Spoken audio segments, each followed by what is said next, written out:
ফরজ গোসল করার পদ্ধতি হলো, আপনার গোসল ফরজ হলে বাথরুমে গোসলখানায় গিয়ে সর্বপ্রথম আপনার শরীরের যে জায়গায় নাপাক লাগছে বা কাপড়ের যে জায়গায় নাপাক লাগছে সেই জায়গাটা কি করা, পরিষ্কার করে নেওয়া আগে। যদি আপনার জায়গাটা চিহ্নিত থাকে যে এই জায়গাটা নাপাক লাগছে, ওই জায়গাটা ধুয়ে ফেলান। এরপরে নামাজের জন্য যেভাবে আমি অজু করছি সেভাবে অজু করা।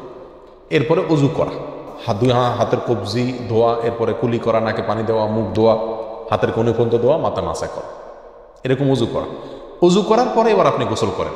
সেটা শাওয়ার দিয়ে আপনি মাথার উপরে পানি ঢেলে হোক আর আপনার মগ দিয়া হোক, যেভাবে হোক আপনি গোসল করেন।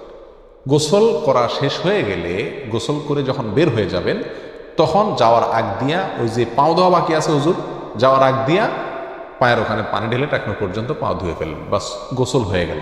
এই ভিতরে আপনার শরীরের প্রতিটি অঙ্গের প্রতিটি জায়গায় পানি পৌঁছানোর চেষ্টা করতে হবে। প্রকাশ্য অঙ্গ যেগুলো, নাভির প্যাচ থেকে নিয়ে, বগলের নিচ থেকে নিয়ে, আঙ্গুলের চিপা থেকে নিয়ে, প্রত্যেকটা জায়গায় যেন পানি যায়, সেজন্য সেখানে পানি পৌঁছানোর চেষ্টা করতে হবে। ডলার দরকার হলে ডলবে, যেভাবে ওখানে পানি পৌঁছাতে হবে। কানের প্যাচের ভিতরে, একেবারে গভীরে না, প্যাচগুলোর ভিতরে যেন পানি যায় সেদিকগুলো খেয়াল রাখতে হবে। কোনো একটি জায়গা যদি শুকনা থাকে তাহলে কি হবে না, ফরজ গোসল হবে না।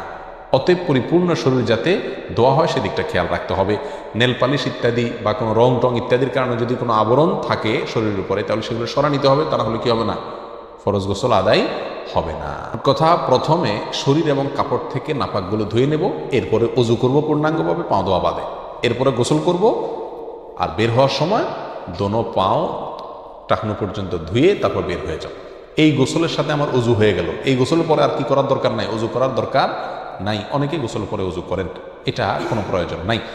তবে কেউ যদি গোসল করা অবস্থায় তার পেশাব চলে আসে, অনেকে আছে পানির স্পর্শ লাগলে পেশাব বেশি আসে, তো গোসল করা অবস্থায় যদি তিনি পেশাব করে দেন বা অজুভঙ্গের কোনো কারণ তার ভিতরে আসে, তার বায়ু ছাড়লেন, তাহলে তো সেক্ষেত্রে অজু যেটা শুরুতে করছিল ওইটুকু তো আর নাই, তাহলে তাকে আবার কি করতে হবে, নতুন করে গোসলের পরে অজু করতে হবে।